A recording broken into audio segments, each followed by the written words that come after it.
السلام علیکم ور آج میں آپ کو اولنزی گیٹ ٹیبلٹ پر ریویو دوں گا. دو میڈیسن کی کمبینیشن ہے, اولنزیفین اور فلاکسٹین. یہ ایک اینٹی ڈپریسنٹ میڈیسن ہے جو مارکیٹ میں مختلف برانڈ نیموں سے آتی ہے. اولنزیپین اور فلاکسٹین اس کی ایکٹیو انگریڈینٹ ہے. یہ میڈیسن اسپیشلی دماغ کی بیماریوں میں استعمال ہوتی ہے, عموماً جیسے ذہنی سکون اور سوچ کو بہتر کرنے کے لیے دیا جاتا ہے. یہ میڈیسن دماغ میں دو کیمیکل ڈوپامین اور سیروٹونین کو کنٹرول کر دیتی ہے, جس سے ذہنی کی جو علامات ہوتی ہے ذہنی علامات کو بہتر بنا دیتی ہے یہ میڈیسن. اگر اس ٹیبلٹ کی یوزز کو دیکھا جائے تو یہ شائزوفرینیا میں دیا جاتا ہے.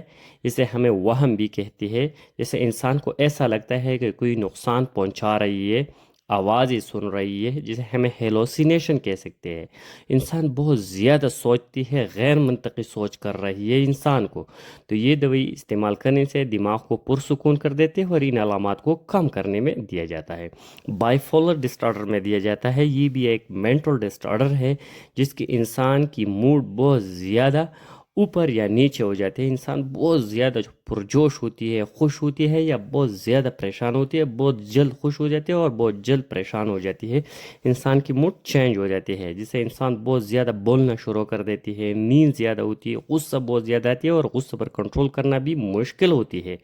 جو ان حالات میں بھی دیا جاتا ہے. ڈپریشن میں دیا جاتا ہے, جب انسان اداس ہوتی ہے, کسی کام کو دل نہیں لگتے تھے, لو توانائی یعنی لو انرجی میں انسان ہوتی ہے, تو ان حالات میں دیا جاتا ہے. جب انسان شدید بے چینی میں مبتلا ہے, بہت زیادہ غصہ آتی ہے اور نیند ٹھیک نہیں ہوتے, نیند ڈسٹرب ہے, سب پر بوجھ ہے, تو ان سارے مسائل کو, انٹینشن, ڈپریشن اور سوچ کو, نیند کو بہتر کرنے کے لیے آپ اس اولنزیپین ٹیبلٹ کا استعمال کر سکتے ہیں.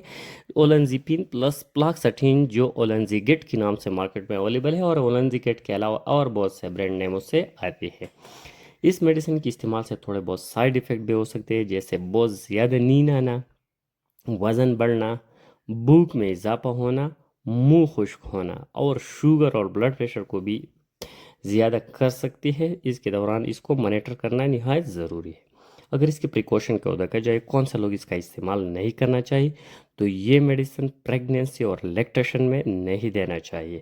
ساتھ ہی جب بھی آپ اس میڈیسن استعمال کر رہی ہے تو اس کو اچانک نہیں چھوڑنا, کیونکہ اس کی اچانک چھوڑنے سے جسم میں ویڈراول سمٹم آتی ہے, تو اس کی ڈوز کو گریجولی ڈیکریز کر کے چھوڑنا ہے جب آپ اس کو لانگ ٹائم استعمال کیا. اگر اس کی ڈوز کو دیکھا جائے تو ایک ٹیبلٹ استعمال کرنا ہوگا رات سوتے وقت. آپ کی ڈاکٹر کو جتنے ٹائم ڈوز ریکمینڈ کے استعمال کرنا ہوگا, سیلف پرسکرپشن نہیں کرنا چاہیے. Thank you for watching.